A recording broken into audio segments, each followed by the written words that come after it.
ప్రపంచ రాజకీయాల్లో కొన్ని ప్రశ్నలు చాలా ఆసక్తికరంగా ఉంటాయి. ఉదాహరణకు, అమెరికా ఎందుకు ఇరాన్‌ను ఒక పెద్ద థ్రెట్‌గా చూస్తోంది? ఇరాన్ నిజంగా అమెరికాకు ప్రమాదమా?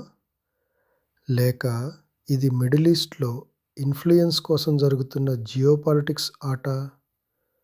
ఇంకా ఒక ఆసక్తికరమైన విషయం ఏమిటంటే, అమెరికా ప్రజల్లో చాలామంది కూడా ఈ విషయాన్ని ప్రశ్నిస్తున్నారు.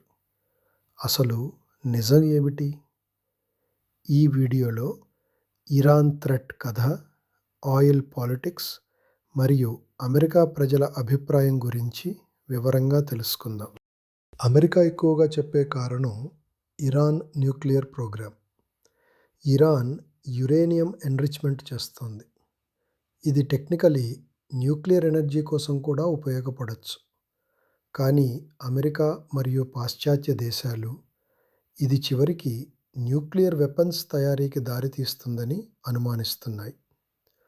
ఒకవేళ ఇరాన్ నిజంగా న్యూక్లియర్ వెపన్స్ తయారు చేస్తే మధ్యప్రాచ్యంలో పవర్ బ్యాలెన్స్ పూర్తిగా మారిపోతుంది. ప్రత్యేకంగా అమెరికా మిత్రదేశమైన ఇజ్రాయెల్కు అది ఒక పెద్ద భద్రతా సమస్యగా మారవచ్చు. అందుకే అమెరికా చాలా సంవత్సరాలుగా ఇరాన్ న్యూక్లియర్ ప్రోగ్రాంపై ఆంక్షలు మరియు ఒత్తిడి పెడుతోంది. ఇంకో కారణం ఇరాన్ దగ్గర ఉన్న బాలిస్టిక్ మిసైల్స్. ఇవి లాంగ్ రేంజ్ మిసైల్స్. కొన్ని మిసైల్స్ 1700 నుంచి 2500 కిలోమీటర్ల వరకు ప్రయాణించగలవు.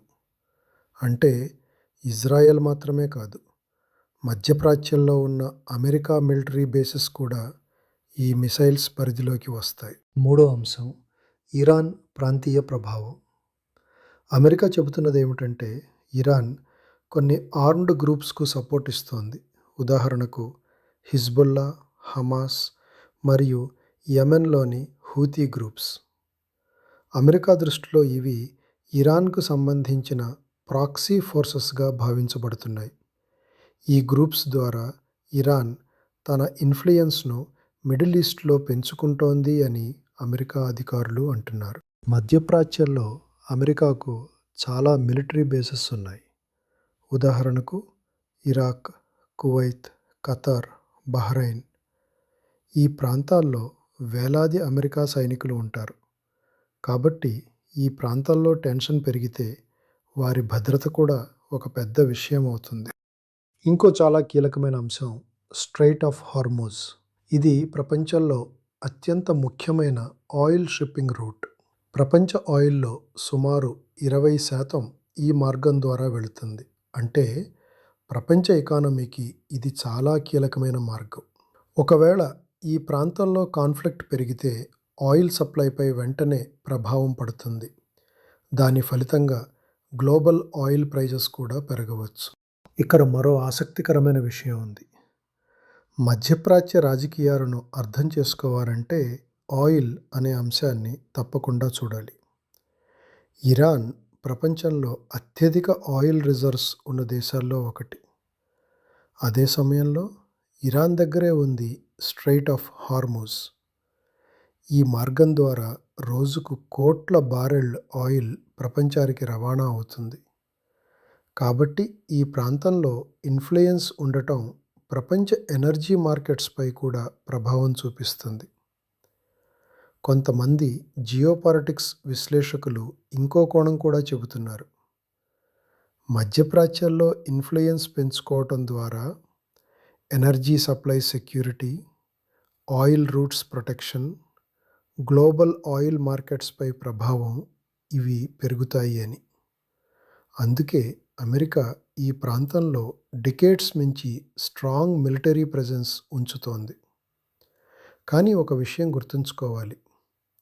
అమెరికా అధికారికంగా ఆయిల్ కంట్రోల్ కోసం చర్యలు తీసుకుంటున్నామని ఎక్కడా చెప్పదు. వారు చెప్పే కారణాలు సెక్యూరిటీ కన్సర్న్స్ మరియు రీజనల్ స్టెబిలిటీ.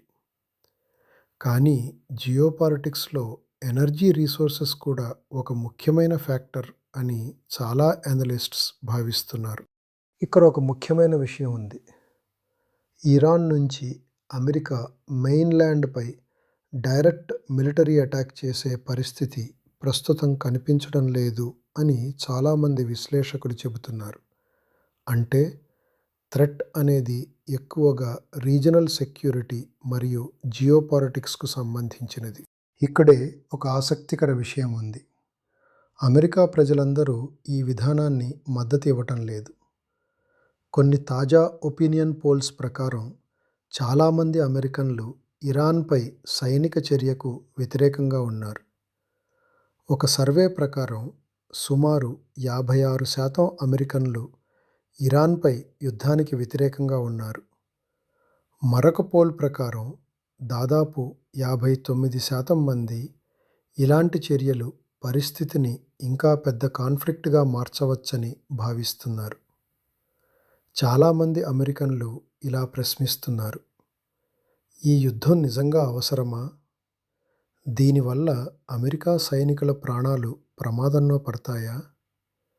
ఇది మధ్యప్రాచ్యంలో ఇంకా పెద్ద యుద్ధానికి దారితీస్తుందా? అంటే అమెరికాలో కూడా ఈ విషయంపై గట్టి చర్చ కొనసాగుతోంది. Our soldiers are gonna be in Israel, are in Israel right now as we speak, in order to defend the Israelis. Do the Israelis pay for our military? Are they the ones who are shelling out $1 trillion a year for our military? No, they're not. We pay for our military. Why are our soldiers based in Israel? Why do we have F-22 Raptors in Israel in order to protect Israel? Yes. Can you explain it to me? Yeah, well, I can. Put our guys, Americans, in the front lines to get murdered, to get killed, so that we'll get dragged into a bigger war, and we fight it for them, just like we did in Iraq, so we can pretend that this is America's war. The U.S. has sent army troops to Israel to operate the THAAD anti-missile systems, because that's why we spend all that money on our military, so we can protect a foreign country that doesn't contribute anything to our country or to our military. They are messing with something that is super dangerous here. The rage this country is going to feel when we lose any significant number of troops in this war is not going to be anything like you've ever seen before. అయితే అందరూ వ్యతిరేకం కాదు. కొంతమంది రాజకీయ నాయకులు మరియు voters ఇరాన్ను ఒక పెద్ద రీజనల్ థ్రెట్గా చూస్తున్నారు. వారి అభిప్రాయం ప్రకారం ఇరాన్ న్యూక్లియర్ వెపన్స్ పొందకుండా ఆపటం అమెరికా భద్రతకు అవసరం. కాబట్టి మొత్తం పరిస్థితిని చూస్తే ఇది కేవలం 2 దేశాల మధ్య సాధారణ వివాదం కాదు. ఇది geopolitics, regional power balance, energy, security మరియు ఇంటర్నేషనల్ అలయన్సెస్ ఇవన్నీ కలిసిన ఒక క్లిష్టమైన విషయం. చరిత్ర చూస్తే అమెరికా మరియు ఇరాన్ మధ్య ఉద్రిక్తత కొత్తది కాదు. దాదాపు 4 దశాబ్దాలుగా ఈ 2 దేశాల మధ్య రాజకీయ మరియు వ్యూహాత్మక పోటీ కొనసాగుతోంది. కానీ ఒక విషయం మాత్రం స్పష్టంగా ఉంది. యుద్ధం మొదలవటం చాలా సులభం, కానీ దాన్ని ముగించటం చాలా కష్టం.